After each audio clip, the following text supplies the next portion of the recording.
नमस्कार. बी ए भाग 3 राज्यशास्त्र विभाग. राज्यशास्त्र या विषयातील आपण पेपर नंबर 11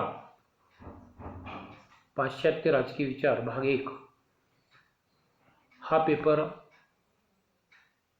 यामधील दुसरे प्रकरण किंवा दुसरा विचारवंत अरिस्टॉटल या विचारवंताचे विविध विचार आपण पाहतोय.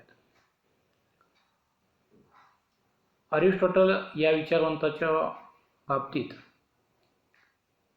त्याचा जीवन परिचय, ग्रंथलेखन, अभ्यास पद्धती, अरिस्टॉटलचे राज्यविषयक विचार, अरिस्टॉटलचे नागरिकत्वासंबंधीचे विचार,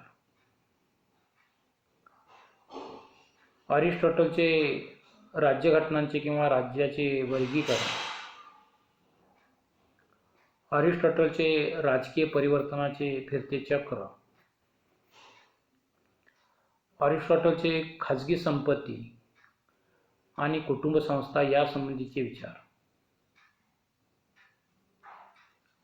अरिस्टॉटलचे गुलामगिरी किंवा दास्य प्रथे संबंधीचे विचार, अरिस्टॉटलचे क्रांतीविषयक विचार, क्रांतीची कारणे व उपाय, आणि अरिस्टॉटलचे आदर्श राज्यासंबंधीचे विचार. हे विचार आपण यापूर्वीच्या विविध तासांच्या मध्ये पाहिलेले आहेत. यानंतर अरिस्टॉटलचे शिक्षण विषयक विचार.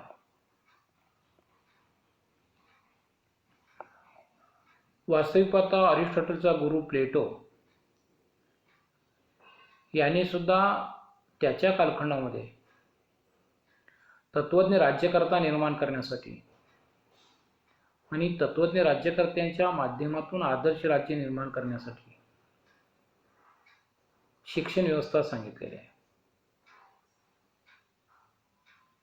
त्यांनी शिक्षण पद्धतीचे 2 प्रकार सांगितले आहेत: प्राथमिक शिक्षण आणि उच्च शिक्षण.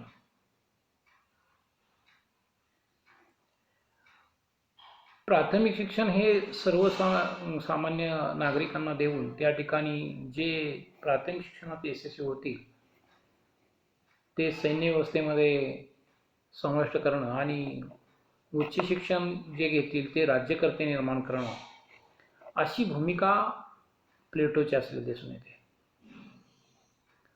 प्लेटोचा शिष्य म्हणून अरिस्टॉटलचा विचार करत असताना अरिस्टॉटलनेही प्लेटोप्रमाणेच शिक्षण विषयक विचार मांडले आहेत.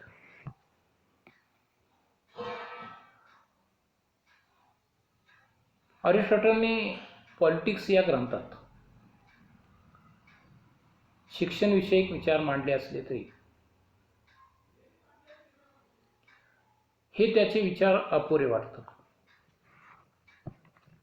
कारण प्लेटोने शिक्षण विषयक विचार जे मांडले ते विस्तारपूर्वक मांडलेले होते. त्या मानाने अरिस्टॉटलने शिक्षण विषयक विचार अगदी त्रोटक शब्दात किंवा त्रोटक पद्धतीने स्वरूपात, अल्प स्वरूपात मांडलेले आहेत. परंतु अरिस्टॉटलने प्लेटोप्रमाणेच शिक्षणाचे महत्त्व व आवश्यकता स्पष्ट केलेले आहे. अरिस्टॉटलच्या मते शिक्षणामुळे व्यक्तीच्या शरीराची व मनाची जडणघडण होते.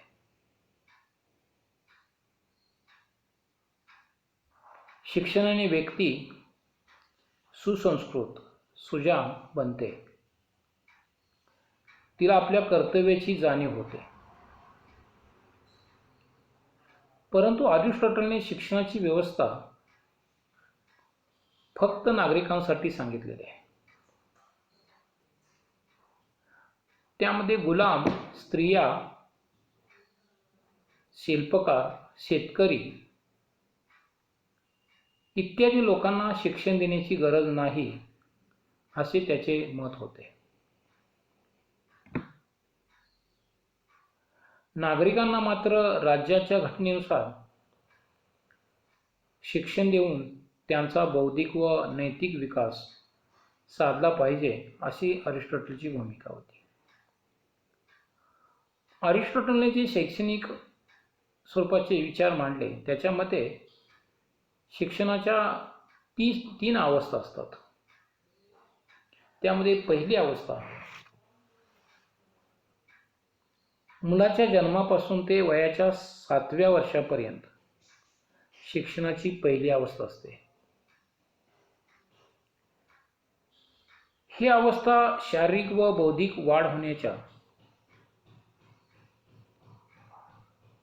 दृष्टीने मुलांच्या पालन पोषणाची त्यांच्या सामाजिकरणाची जबाबदारी फार मोठ्या प्रमाणात असते.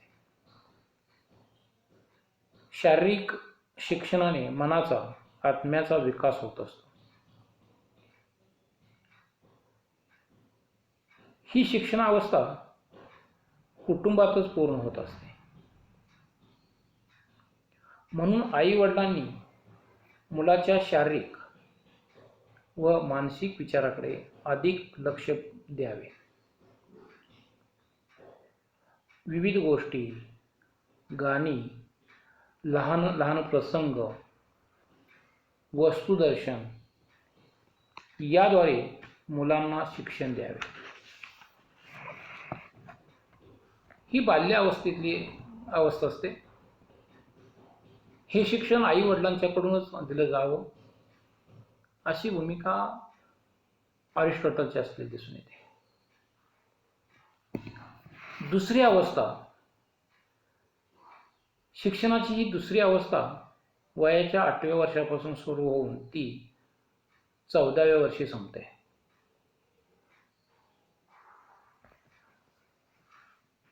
या अवस्थेसाठी शिक्षणाच्या दृष्टिकोनातून व्यायामाचे विविध प्रकार शिकवले जावेत. तसेच गायन, चित्रकला, शिल्पकला, संगीत इत्यादींचे शिक्षण दिले जावे. तसेच लिहिणे, वाचणे इत्यादी प्रक्रिया याच काळात शिकवाव्यात.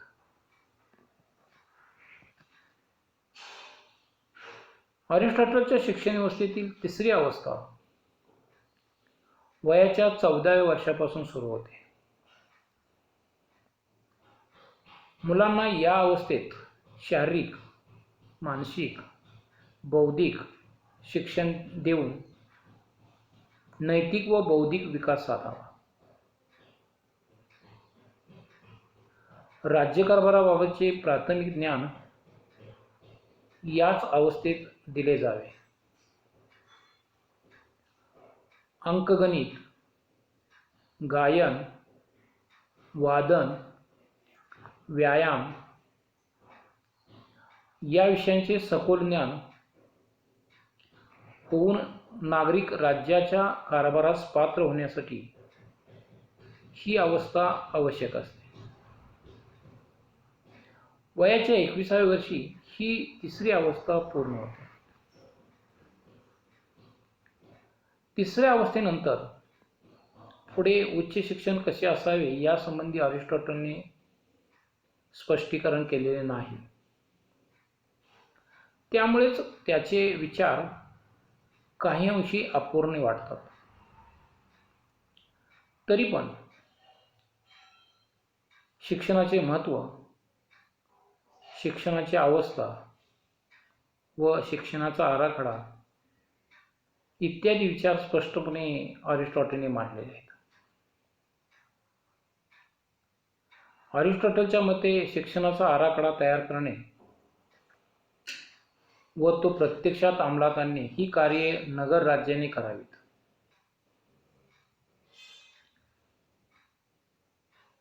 शिक्षणाचा क्रम आखताना 2 उद्देश गृहीत धरावेत.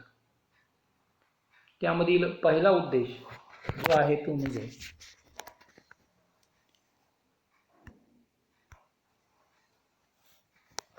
पहिला जो उद्देश आहे तो म्हणजे नागरिकांना सुखी, समाधानी जीवन जगण्यासाठी आवश्यक संधी देणे हे नगर राज्याचे ध्येय असावे. दुसरा जो उद्देश आहे तो म्हणजे राज्यकारभार चालवण्यासाठी सुशिक्षित, कर्तृत्ववान, कार्यनिष्ठ नागरिक निर्माण करणे, या दोन गोष्टी गृहीत धरून अभ्यासक्रमाचा आराखडा तयार करावा. आदर्श शिक्षणक्रमामुळे आणि राज्याच्या योग्य नियंत्रणामुळे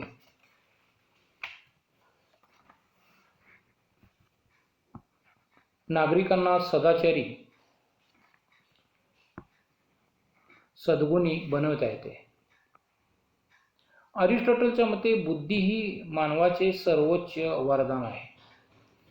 अर्थात बुद्धीला चालना देण्याचे कार्य शिक्षणाने पूर्ण होते. शिक्षणाने मानवाचा नैतिक, बौद्धिक विकास होतो.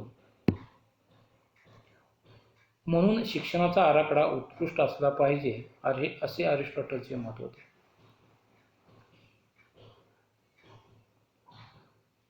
अरिस्टॉटलच्या शिक्षणविषयक विचारावर अशी टीका करण्यात येते की अरिस्टॉटलने शिक्षणाचा विचार केवळ नागरिकांसाठी केलेला आहे. शिल्पकार, व्यापार, गुलाम इत्यादींना त्याने शिक्षणापासून वंचित ठेवलेलं आहे.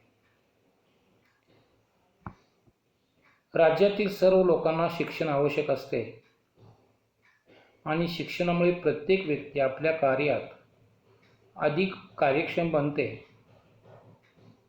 हे विचार अरिस्टॉटलला मान्य नसावेत असे दिसते. आदर्श नगर राज्यासाठी तो राज्यकर्त्यांना शिक्षण द्यावे असे म्हणतो, परंतु नगर राज्यातील सर्व लोक सुशिक्षित असतील तरच आदर्श राज्य निर्माण होईल हे तत्व त्याला मान्य नव्हते. त्यामुळे त्याचे शिक्षणविषयक विचार एकांगी व अपुरे वाटतात. तरी पण त्याने 2300 वर्षापूर्वी शिक्षणाचे महत्त्व ओळखून शिक्षणाचे कार्य एक पाठशाळा निर्माण करून सुरू करावे ही भूमिका घेतली. त्यामुळे अरिस्टॉटलच्या शिक्षणासंबंधीचे विचार अपूर्ण वाटते किंवा अपूर्ण होते अशी टीका करणे अयोग्य वाटते. दास्यप्रथा, समाजव्यवस्था इत्यादी तत्कालीन परिस्थितीचा त्याच्या विचारावर परिणाम झाल्याने आज आपणास ते विचार अपुरे वाटतात असे म्हणणे योग्य ठरेल. अरिस्टॉटलने सांगितलेल्या शिक्षण पद्धतीप्रमाणेच अरिस्टॉटलची न्यायविषयक संकल्पना आपण या ठिकाणी पाहणार आहोत. प्लेटोप्रमाणेच अरिस्टॉटलने ही न्याय संकल्पना सांगितलेली आहे. प्रत्येक नागरिकाने आपल्या समाजातील आपले कर्तव्य योग्य रीतीने पार पाडणे, सर्वांना समान कायदा असला पाहिजे आणि सर्वांसाठी जो समान कायदा केलेला असेल त्याचे सर्वांनी प्रामाणिकपणे पालन केले पाहिजे. कायदा व न्याय या बाबतीत सर्वांना समान पद्धतीची वागणूक दिली पाहिजे. अर्थात राज्याने समाजातील सर्व घटकांना समान रीतीने वागवले पाहिजे.